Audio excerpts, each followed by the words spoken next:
Okay, so we started last time. We're in this period, which is after the destruction of the temple.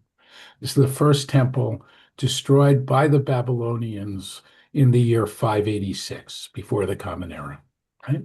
And the Babylonians are followed about 50 years later. They themselves are conquered by the Persians.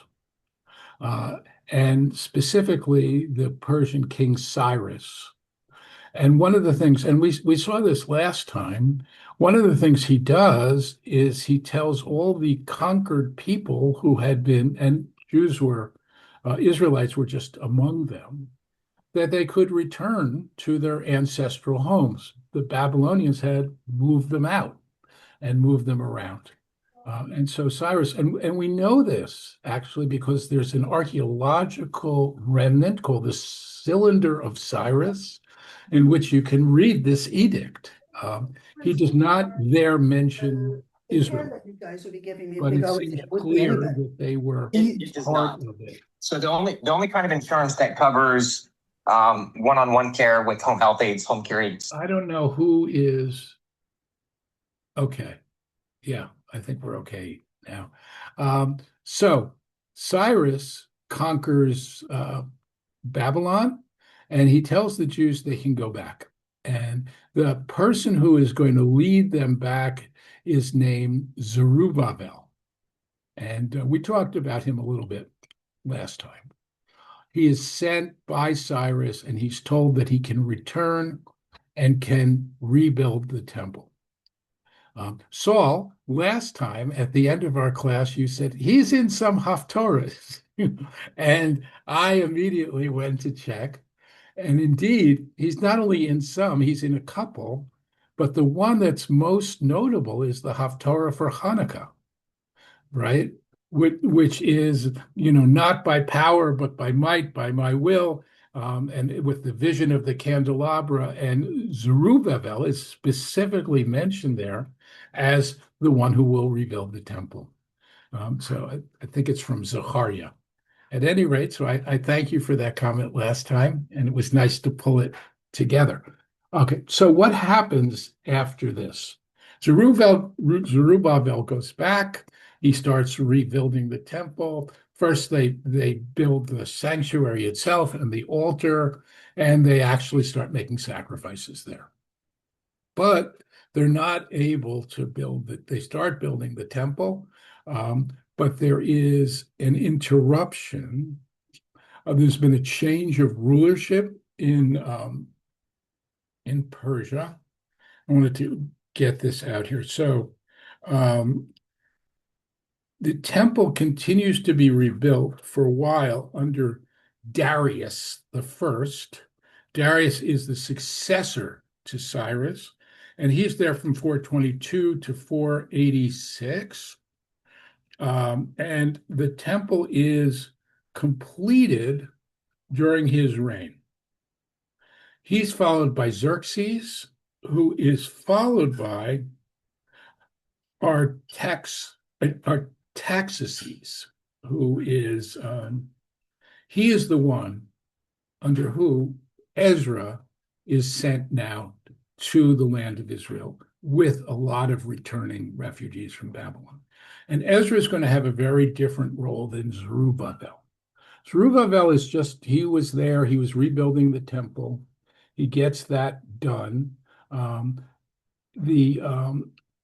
There are Jews who are still, lots of Jews still in Babylonia. There is not any real political or religious leadership in the land of Israel. And Ezra now is sent by the new Persian king. By the way, the king before him was Xerxes the First. Xerxes is actually, most scholars think Xerxes is Ahasuerus. So if you want to put this in some context, think about, the story of Esther. This is taking place essentially in the next generation. And then you can see in the book of Esther that the Jews there are very well assimilated in Persia. They would have had the opportunity, they did have the opportunity to go back. Many of them do not. All right, I'm going to, so any question on that sort of sweep of Persian history that gets us now up to what we're going to look at, which is the leadership of Ezra, who is a really new kind of leader. Um, he's not, he is a priest, as we'll see, but he is not a prophet, and yet he will become God's messenger in a certain sense, and he will be discerning God's will, not directly from God, which is what a prophet does, but in another way. And this will essentially mark a change in Jewish history. Now, the temple is still in existence, but with Ezra, instead of the temple being the sole focus, it becomes Torah. He is the one who actually brings the Torah to the center of Jewish life and the study of the Torah. Um, and I'll have a bit to say about that later on. But for now, I'm going to share my screen. Where are we here?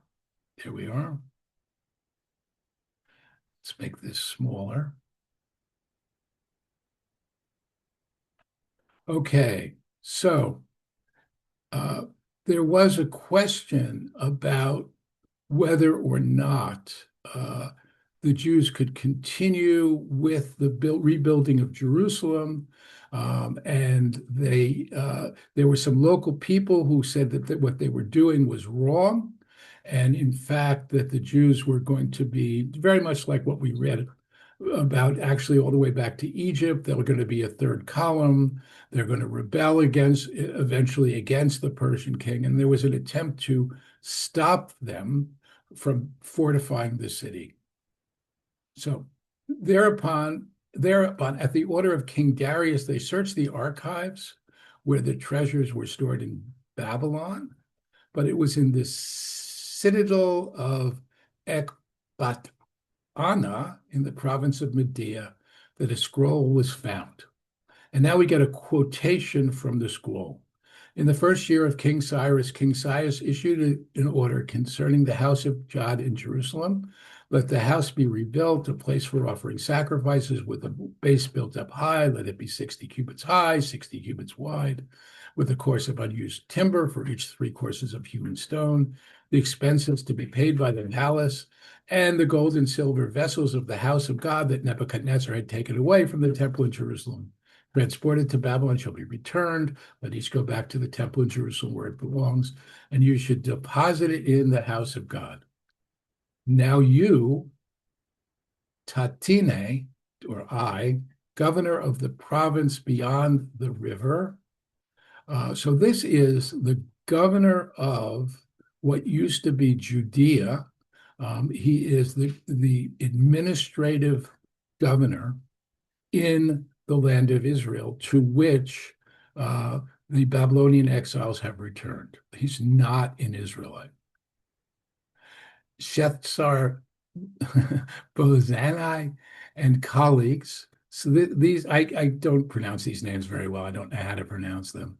The officials of the province of beyond the river stay away from that place, right? So in other words, leave them alone.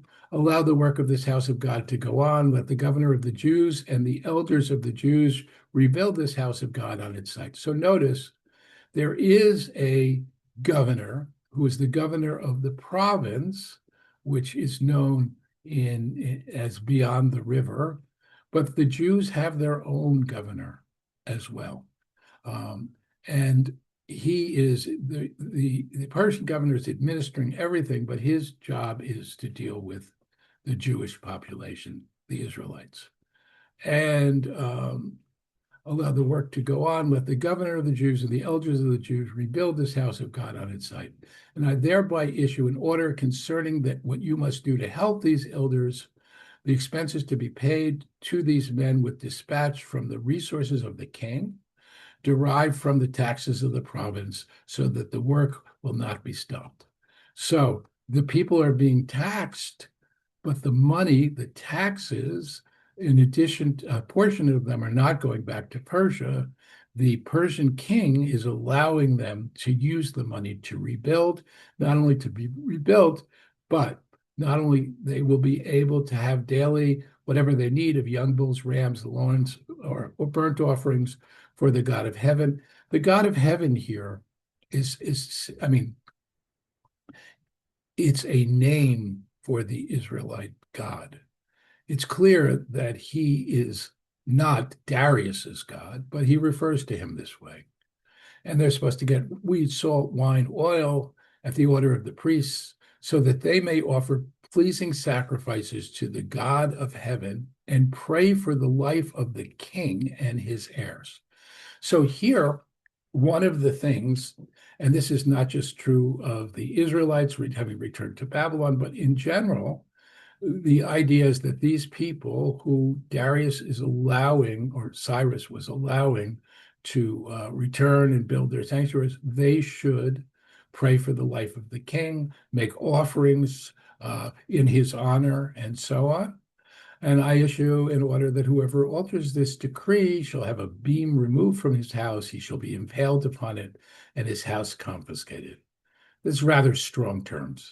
And may the God whose name is established there cause the downfall of any king or nation that undertakes to alter or damage the house of God in Jerusalem. I, Darius, have issued the decree. Let it be carried out with dispatch. And then the governor of the province and their colleagues carried it out. So the elders of the Jews progressed in the building, urged on by the prophecy of Haggai and Zechariah. These are prophets, and they brought the building to completion under the aegis of God of Israel by order of Cyrus and Darius. And now we have King Artaxerxes of Persia. And it's finished in the 3rd month of Adar in the 6th year of the reign of Darius.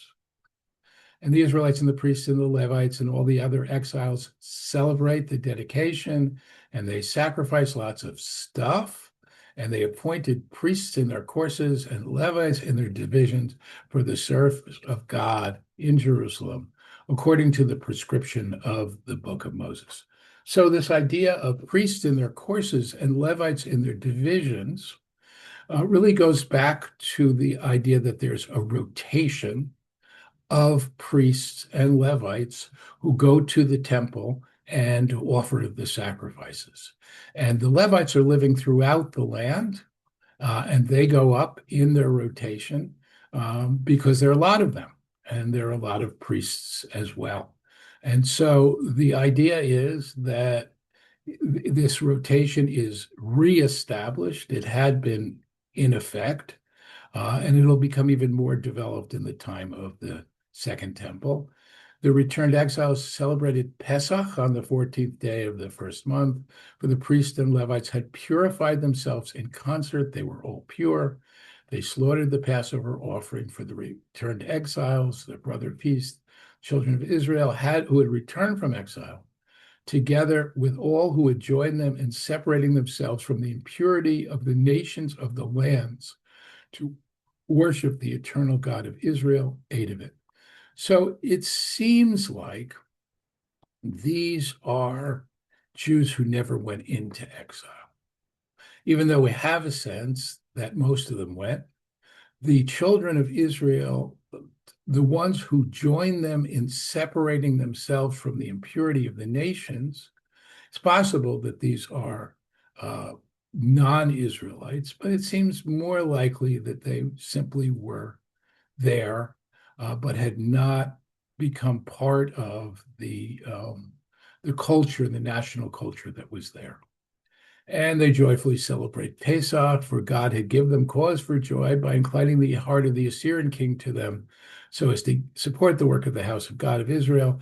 After these events, during the reign of Artaxerxes of Persia, and now we get Ezra coming onto the scene.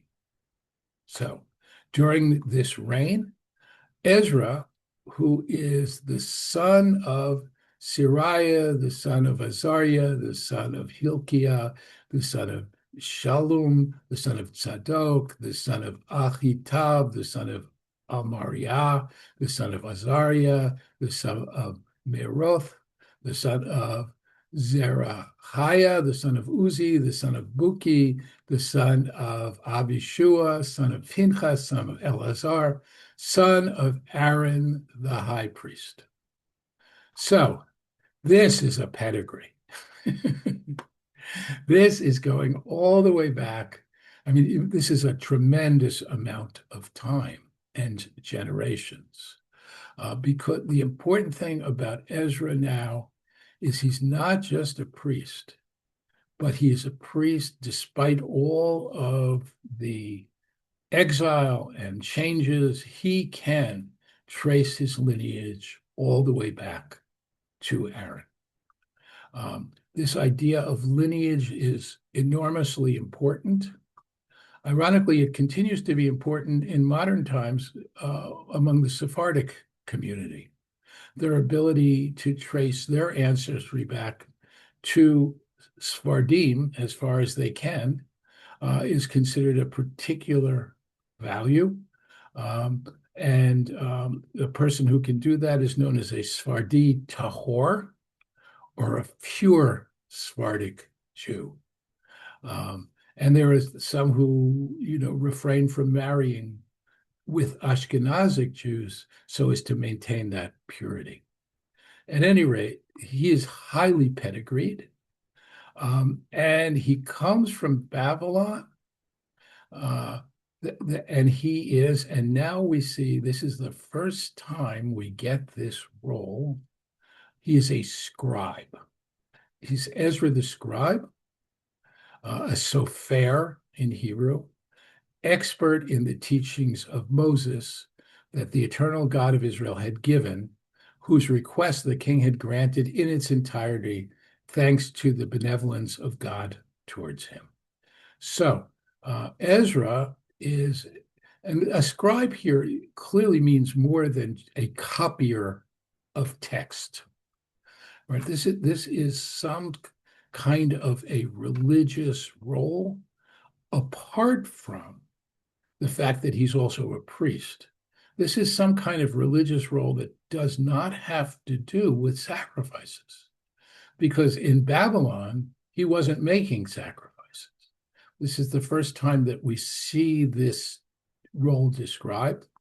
And I think it's fair to say that if you want to look for the beginnings of the rabbinate, the idea that there will be these scholar teachers who become leaders of the people, you find it in this verse and this reference to the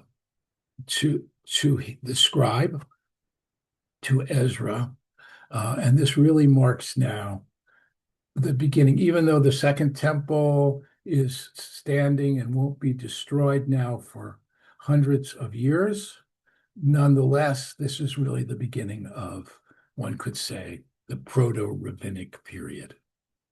Okay, so, and with Ezra now, Ezra comes from Babylon. The king had granted his request to go back. And why? So the author of the book of Ezra sees this as a sign of the benevolence of God towards him, that is, towards Ezra, not the king. Some Israelites, the priests, the Levites, the singers, the gatekeepers, the temple servants, set out for Jerusalem in the 7th year of the king, arriving in Jerusalem on the 5th month of the 7th year of the king. So we see there, these are a variety of Israelites who did not go back, priests and Levites, even though the temple had been rebuilt. But now Ezra is leading them. On the first day of the 1st month, the journey up from Babylon was started. And on the first day of the 5th month, he arrived in Jerusalem, thanks to the benevolent care of God for him.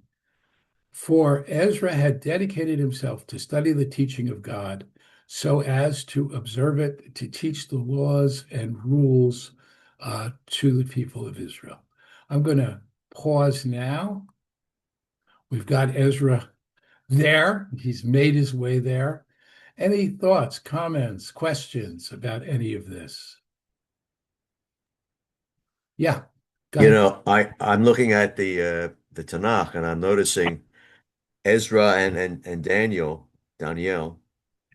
are both written partially in Aramaic. It's interesting because because of the change of the centuries. But with when you did chapter I think it was 7 or 8. It returns to the Hebrew. So there's a dichotomy here for some Yeah, reason. I think part of it, and you see this also in the book of Daniel. More than half of it is in Aramaic, and part of it is in Hebrew.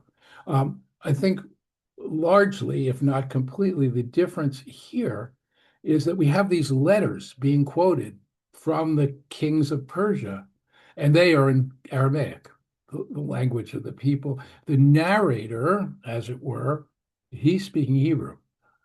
So you do see this mixture. One of the things, just to mention, since you raised it, one of the things that Ezra's quoted with, he is credited with several things, right? He is credited with the establishment of regular Torah reading, Monday, Shabbat afternoon, Shabbat morning, Shabbat afternoon, Monday and Thursday. All of that, it is said, is something that Ezra created. There's something called the Great Assembly. We see referred to in Pirkei Avot, right? Moses received Torah from Sinai, passed it to Joshua, passed it to the prophets, passed it to the men of the Great Assembly. The Great Assembly, according to tradition, was created by Ezra. And then the third thing he did was that he changed Hebrew script. Ancient Hebrew, you probably know, does not look like the script that we use. It's very different. How did it get to be the letters that we are familiar with? Tradition, that was Ezra as well. So he has a profound effect in a variety of different ways. Comments, questions before we return to him? Okay, onward. Let's share the screen again. Okay, so the following is the text of the letter the king gave Ezra the priest, a scholar in matters concerning God's commandment and the laws of Israel. And here we're going to go into, I'm sure if I was looking at it, would be Aramaic. Artaxerxes, king of kings, to Ezra the priest, scholar in the law of the God of Israel, and so on. I like the and so on. And here you'd say v'chule v'chule, right? And now, so in other words, we have the salutation and then other stuff, and now I hereby issue an order that anyone in my kingdom who is of the people of Israel and its priests and Levites who feels impelled to go to Jerusalem may go with you, for you are commissioned by the king and his 7 advisors to regulate Judah and Jerusalem according to the law of your God, which is in your care. So this is a little different from Zerubbabel, right? He is sent by the king and his commissioners not only uh, to be a kind of governor. He is sent to use Jewish law to regulate it and to bring free will offerings of silver and gold that the king and his advisors make to the God of Israel, whose dwelling is in Jerusalem. And whatever silver and gold that you find throughout the province of Babylon, together with the free offerings that the people and priests will give for the house of their God, which is in Jerusalem, you shall therefore with this dispatch, and you obtain all these things, and you offer them on the altar. And whatever you wish to do with the leftover silver and gold, you and your kinsmen may do in accordance with the will of your God. So they're being given all of this, they'll use it, and whatever's left over does not need to be returned. The vessels for the service of your God are given to you, delivered to Jerusalem, and the needs of the house of your God, that if it fails to supply, do so from the royal treasury. And I, for my part, hereby issue an order to all the treasurers in the province of beyond the river that whatever request Ezra, priest, scholar in the law of God of heaven, makes to you is to be fulfilled with dispatch. This is remarkable, right? Up to the sum of 100 talents of silver, etc., etc. Whatever is by order of the God of heaven must be carried out diligently for the house of the God of heaven, else the wrath will come upon the king and his sons. We further advise you it's not permissible to impose tax, poll tax, land tax on any priest, etc., Levite, servant, other servant of the house. And you, Ezra, by the divine wisdom, note that, you possess, appoint magistrates and judges to judge all the people in the province who know the laws of your God and to teach them to those who do not know them. And so this is a remarkable kind of delegation. First of all, the idea that Ezra somehow is a divine, he's not a prophet, but he's seen as having a kind of charisma, a divine wisdom, and he will use it now to appoint all the magistrates and judges. This won't be done by the royal governor, and the law will be the laws of the Torah.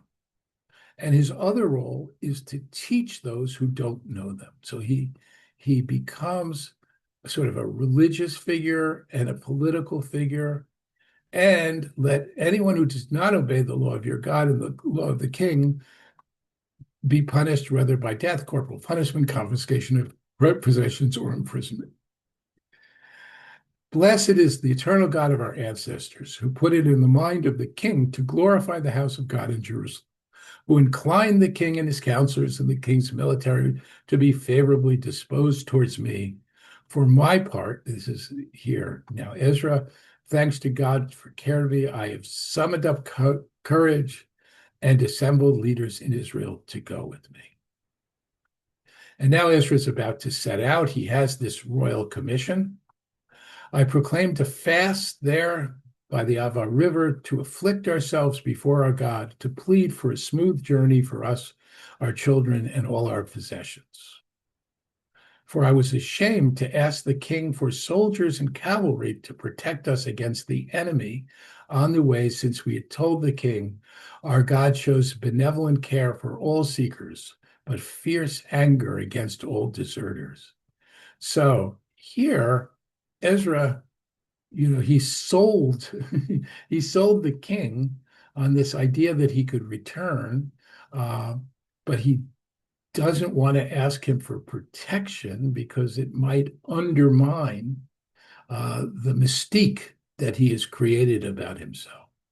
So they fast and they beseech God, and their plea is answered. And he selects chiefs of the priests, weighed out silver to them, entrusted to their safekeeping all of the silver vessels, etc., etc. And I said to them, you are consecrated to God, the vessels are consecrated. The silver and gold are a free will offering to the eternal God of your ancestors. Now, this idea that Ezra is consecrating the priests looks a lot like Moses, who in the Torah is the one who consecrates the priests.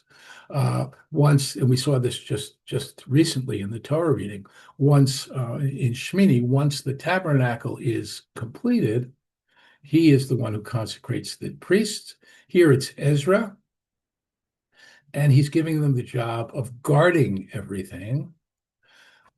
And then you'll weigh them out in the presence of everyone. So the priests and the Levites received the cargo and brought them to Jerusalem. We set out for Jerusalem from the river on the 12th of the first month. We enjoined the care of our God who saved us from enemy ambush. We arrived in Jerusalem, stayed there 3 days. On the fourth day, the silver, gold, and vessels were weighed out in the keeping of Merimot, son of Uriah, the priest, with whom Eleazar, the son of Pinchas, etc. We're with them. Everything accorded as to number and weight, the entire cargo being recorded. The returning exiles made burnt offerings And here we get the offerings. They handed the royal orders to the king's satraps and the governors of the province, who gave support to the people and the house of God. While Ezra was praying and making confession, weeping and prostrating himself before the house of God, a very great crowd of Israelites gathered about him, men, women, and children. People were weeping bitterly. And then this guy spoke up and said, "We have trespassed against our God by bringing into our homes foreign women from the peoples of the land, but there is still hope for Israel despite this." So and it's really unclear how much this comes from the people and how much it comes from Ezra. But there is this idea that marrying foreign women is a big problem. Now, it was a problem in the Torah as well, because the idea was that the women would seduce the men towards their religious beliefs and away from the beliefs of the people of Israel. The Midianite women in particular, in the Torah itself, there's concern about this. So Ezra has come, it seems to be some kind of religious renewal. And they say, we've done this, there's still hope for Israel. Let us make a covenant with God to expel these women and those who have been born to them in accordance with the bidding of the sovereign of all who are concerned over the commandment of our God, and let that teaching be obeyed. So this is, I think, quite troubling, certainly from a more modern point of view, because what they are asking for, and indeed what Ezra will seek, is to break up families, to send women and their children away from their husbands. And they are telling Ezra now, take action for responsibilities yours. We are with you. Act with resolve. So Ezra puts the officers and priests and Levites of all Israel uh, uh, uh, under oath to act accordingly. They take the oath. He rises from his place, went to the chamber of this Yehonatan, the son of Elishib, and there ate no bread and drunk no water, for he was in mourning over the trespass of those who had returned. And a proclamation was issued in Judah and Jerusalem to all who had returned from the exile to assemble in Jerusalem. And anyone who didn't come in 3 days would have their property confiscated and excluded from the congregation of the returning exiles. And they all come in 3 days. It was the 9th month, 20th of the month. They sat in a square, in the square of the house of God, trembling on account of the event and because of the rains. Ezra the priest got up and said, "You have trespassed by bringing home foreign women, thus aggravating the guilt of Israel. Make confession to the Eternal and do God's will by separating yourselves from the peoples of the land and from foreign women." I'm going to stop sharing for a minute. Okay. Thoughts, comments, questions. This is the thing that Ezra is most noted for, despite everything else, because this really is a profound change. And he's been empowered to do it, of course, by the Persian government. And it's unclear to me how much of this was really his idea. Or was it really the leadership? There was this nascent leadership in Judea who was disturbed by this, but didn't have the power to do anything about it. And now along comes Ezra with all of this authority and power, and they ask him to do it. It's not clear to me. At any rate, he is the one who does it. Any questions or comments? Yes, Viola. I understand the decree and why they're doing this, but I'm just moved by the amount of trauma that it must bring to families to be broken apart. I can't agree more. I think and it's really unprecedented. Whereas we saw, at least in the book of Numbers, we saw that these marriages were prohibited, right? And there was a fear of them. But there's a big difference between that and essentially breaking up these families and sending them away. And where will they go? Right? Do they go to Babylon? It's not clear where they go. So and if we think about leadership, and Ezra as a leader, it's a very mixed bag in that sense. He has tremendous authority. He has the weight of the Persian court behind him. He clearly institutes a great religious renewal among the people, but it's really pretty harsh. Comments? Anybody?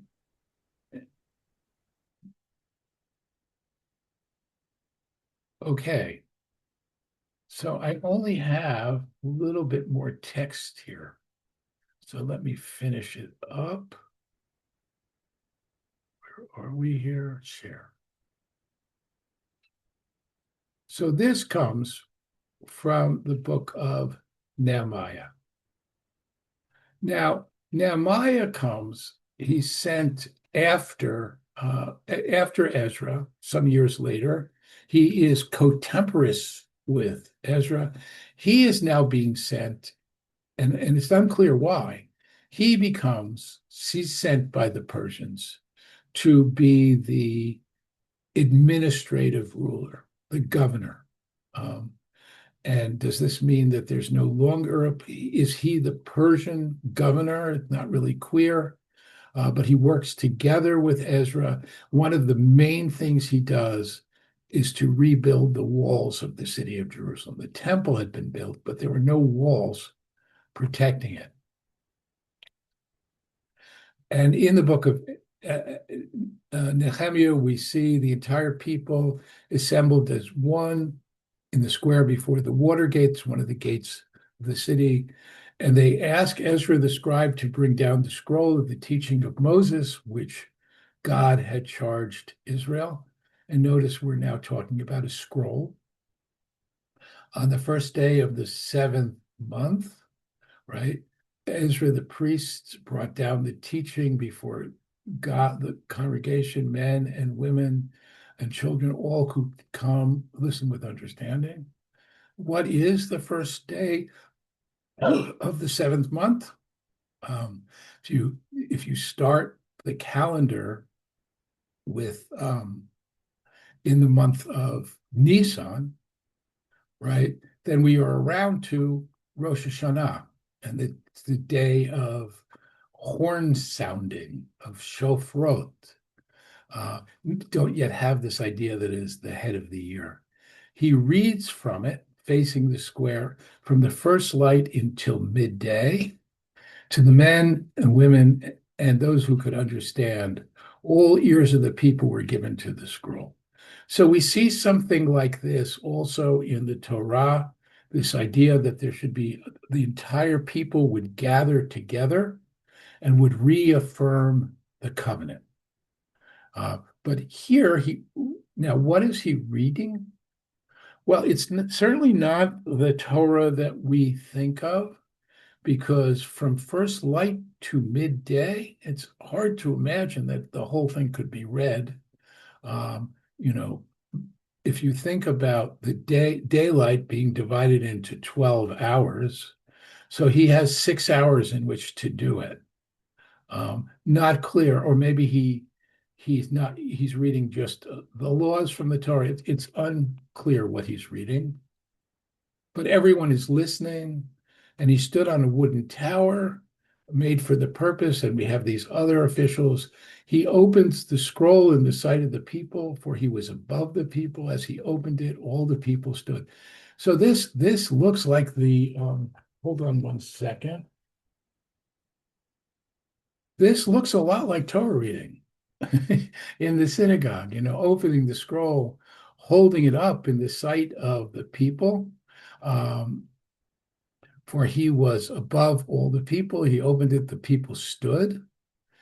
And Ezra blessed the eternal God of Israel, and the people answered, Amen, Amen, with hands upraised.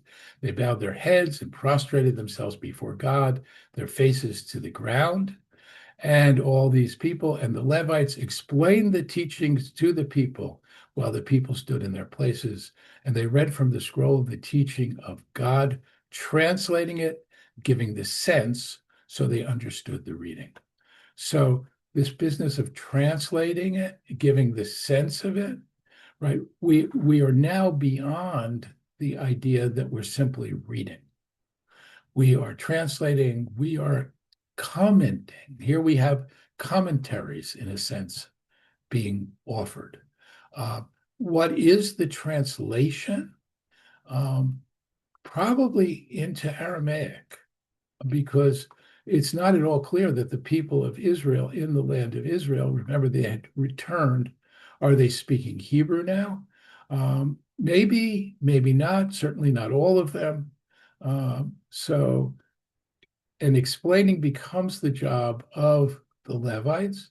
And one could imagine this is a giant teach-in, but in a very ritualized way, very somber. That we do have a sense of the people assenting, Amen, Amen, right? And right, and blessed be God, the great God, right? You could almost see Baruch Adonai Melech HaOlam, right? The God of the world, but here is simply the great God, Ha'el HaGadol, something like that. And the people respond to that idea of blessing God by saying Amen. And so here we see something very different from separating families. You really see Ezra as kind of, again, a proto-rabbi, reading the text, explicating the text, making sure that everybody understands it.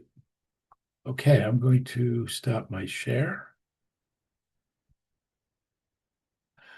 Any comments, questions, thoughts? Anything at all? So what do you think of Ezra? What do you make of him as a leader? So we have some time. I'm interested to hear what people think.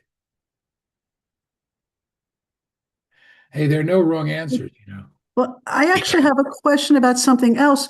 Is from what you can tell, is this the beginning of people making interpretations that would be written down, or this is still all oral at this point? Oh, well, it's clearly written. Okay. The question, no. So the text is written.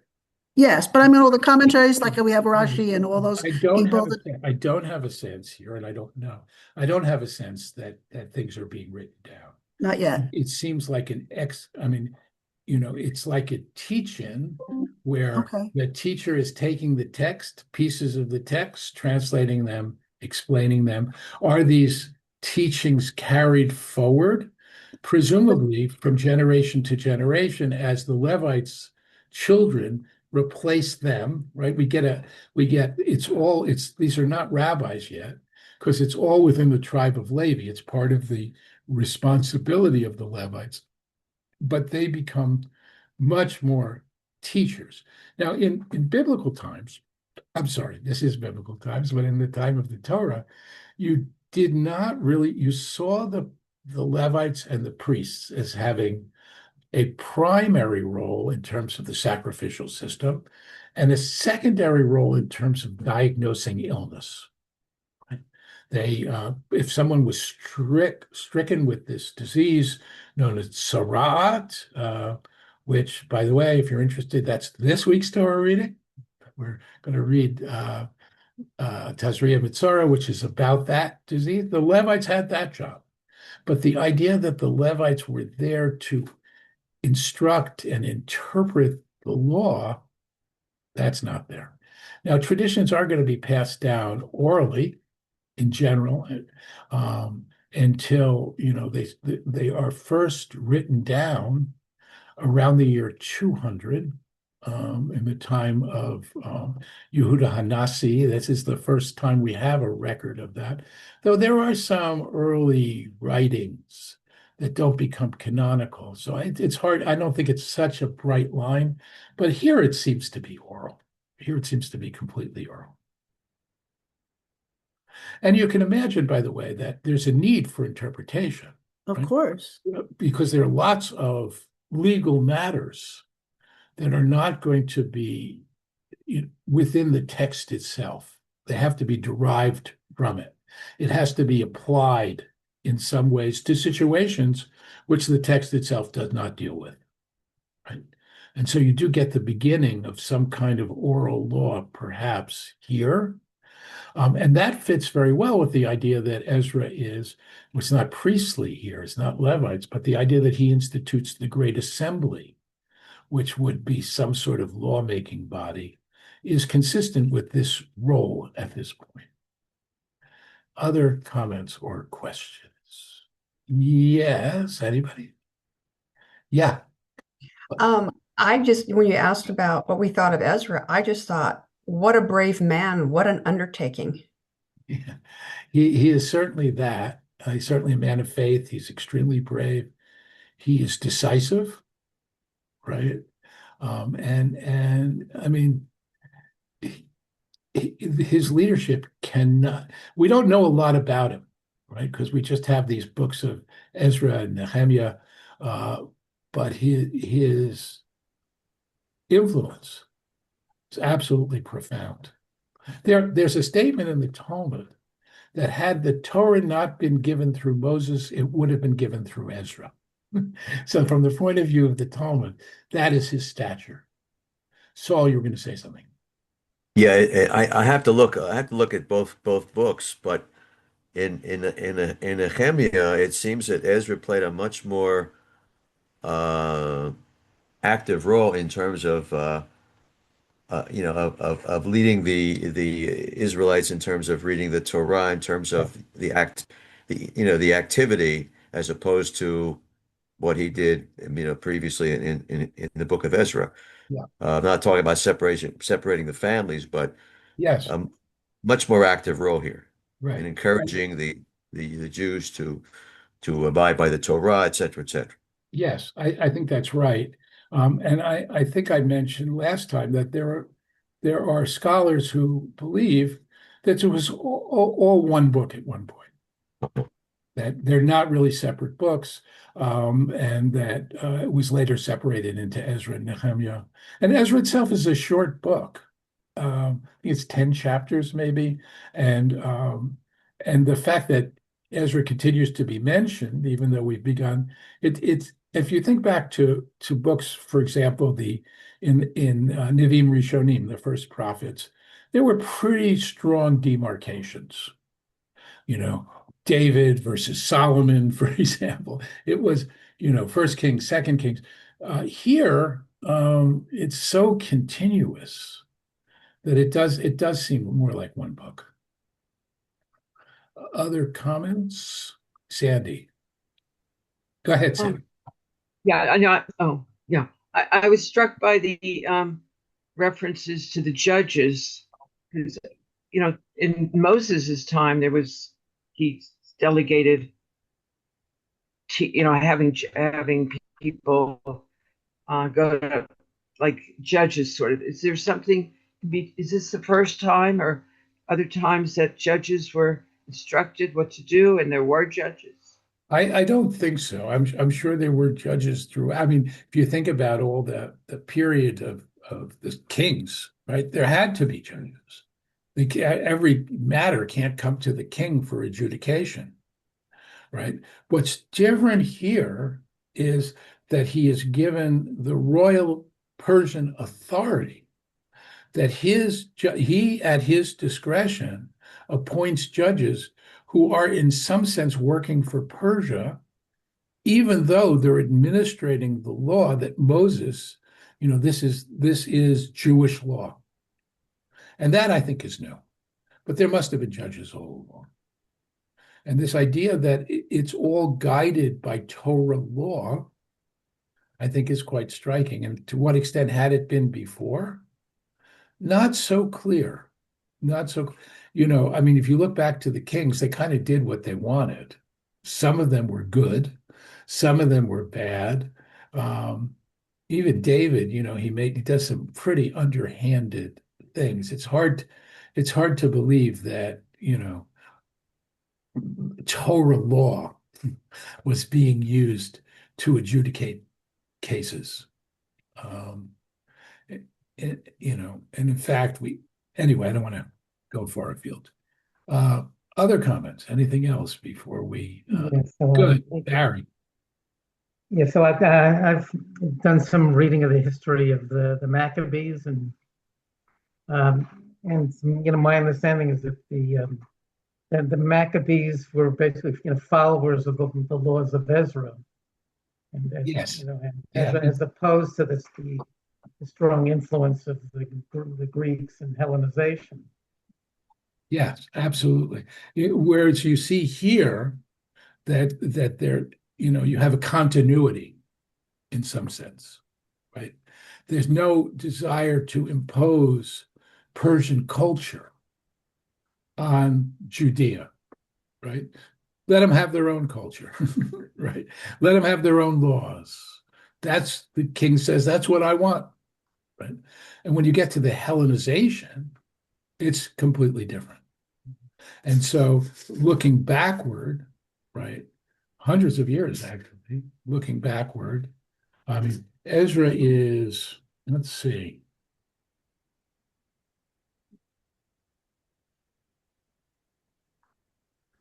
Ezra, yeah. Ezra comes about 100 years. Ezra comes in about the year 450, 455, and then Nehemiah comes like 10 years later. But the Maccabees, are like in the 120s. So it's a really long period of time. Presumably, this law has been transmitted and passed down for better or worse. Hard to know how much, but it certainly is what they are fighting for, essentially, is the law that was established by Ezra. I think that's clear. I mean, just the other observation is that the events of Ezra, follow shortly the defeat of the Persians by the Greeks. That's late in the 480 BCE. Yeah. So Persia is somewhat weakened. Oh yeah, absolutely. I mean, you find these empires sort of devouring each other, and then the Greeks, and then the Romans, and then the Crusaders, and so on and so on. It really is, Had Gadya. And the one thing that remains, of course, is somehow, and it's not that we don't change, because the Israelites take from the cultures of all these people elements. But nonetheless, they come and go. Our fortunes rise and fall. And, from the point of view of the Torah, this is God working in history. All right. So Persia's still around in the form of Iran, but that's a different subject. It's a different country, and different. All right. So we're going to pick up again next week. It'll be at 11 o'clock, not 11:30. I thought we were going to do 2 sessions on this, so I don't know what we're going to do next week, but I will let you know, and I hope you'll come back to follow it. In the meantime, have a great week. Bye, Thank everybody. you. Oh, one thing. Thank you. If you're interested, I am giving the sermon at B'nai Shalom this week. So if you'd like to tune in on their YouTube channel, you could see it. Be well, everybody. Thank you. Bye. You too.